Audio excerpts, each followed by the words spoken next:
Every gising is a blessing. Hi guys, so this is it.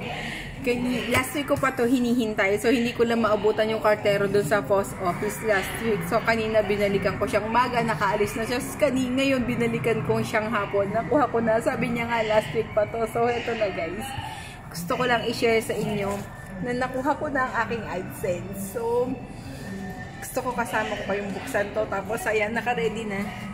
Naka-ready na yung laptop ko para officially magkakaroon na ako nito. So sana.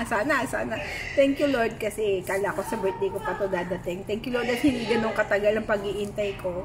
Sa lahat ng tumulong, sa lahat ng sumuporta, sa lahat ng walang tigil na tumulong mula umpisa hanggang marating ko to. Sana wag kayong magsara. Ha? Pasensya na sa ingay dito sa office kasi talagang may kanya-kanya to dito. Pasensya na ulit. So, tara, buksan natin to. So, game. Paano nga ba ito buksan? Remove the side. So, ito na siya guys. Ma'am Bless, thank you. Ate Feli, salamat. Sir Oliveros, tweet sa lahat ng si Mamita Ludi, salamat sa lahat ng suporta niyo. So, ayan na, binubuksan ko na. Sana hindi ko mapunit. I'm so excited guys. Kasi diba, yung ang tagal mong hinintay, ang tagal mong pinaghirapan, tapos may mga tao talaga na hindi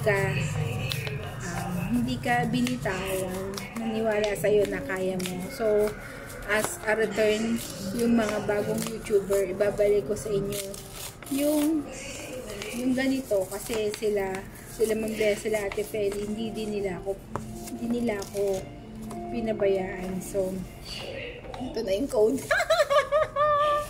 Ang saya ko guys! So, ayan guys, naipasok ko na to.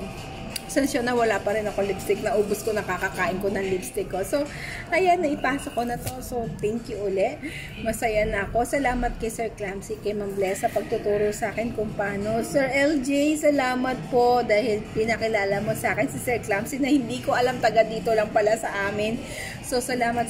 Talaga may mga bagay o may mga tao dito sa YT na hindi natin alam na nasa paligid lang natin. So, tandaan natin, maging blessing tayo sa lahat, diba?